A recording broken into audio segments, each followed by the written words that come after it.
मी आता हे बूच उघडल्यावर इथून पाणी बाहेर येणार.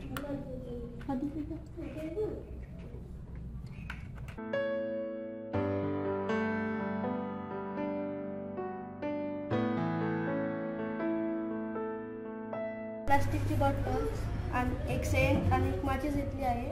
हा सेंट आता मी हा बाटलीत वतणार.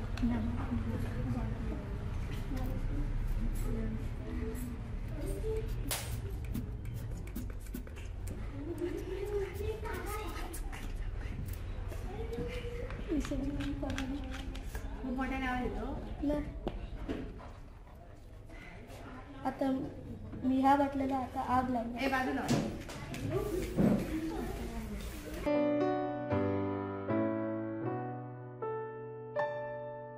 बॉटल, इनो आणि फुगा घेतलेला आहे. मी आधी फुग्यामध्ये इनो भरून घेते.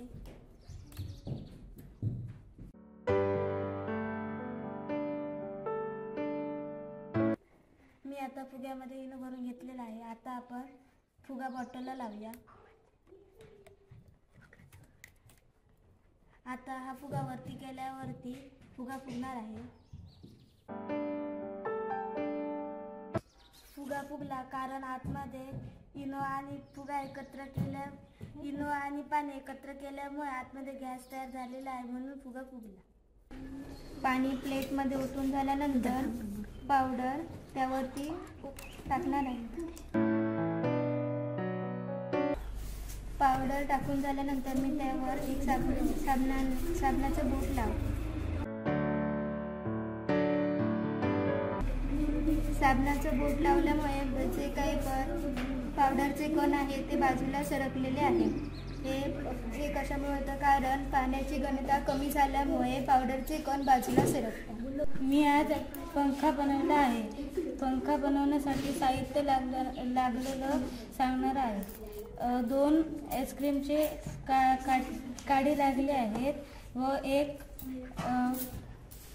एक बॉटल आणि एक काठी लागली आहे आणि धागा. आता पंखा कसा फिरतो तो दाखवणार आहे. पेटवण्याच्या ताट्यात ठेवलेले आहे. त्यानंतर मी लिक्विड असलेलं पाणी याच्यामध्ये ओतून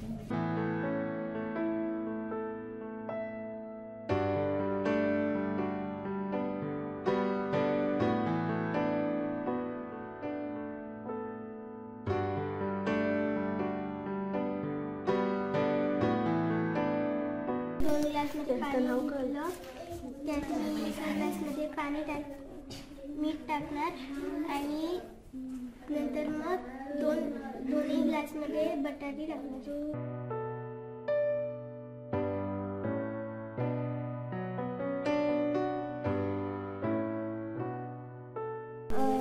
एक ग्लासमध्ये शॅम्पू घातलेलं पाणी आहे. मी त्याच्यात नेल पेंट घालणार आणि माचीसने आग लावण्याचा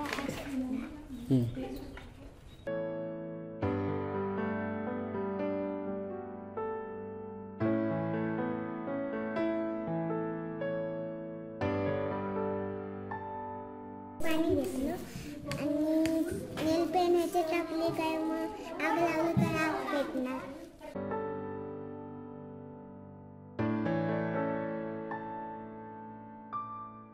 प्लास्टिक बॉटल, नंतर कापूस, वाळू, कोळसा, गुळगुळीत छोटे दगड, खडी आणि गुळगुळीत मोठे दगड.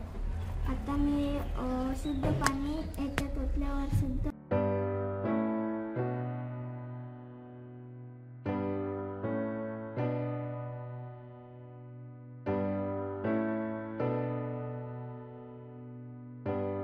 साहित्य 2 काचेची ग्लासे, लिंबू व मीठ. हे लिंबू याच्यात घातले की हे लिंबू खाली जाणार. हे मीठ याच्यात घातले आणि हे लिंबू याच्यात घातले. हे वरती गरम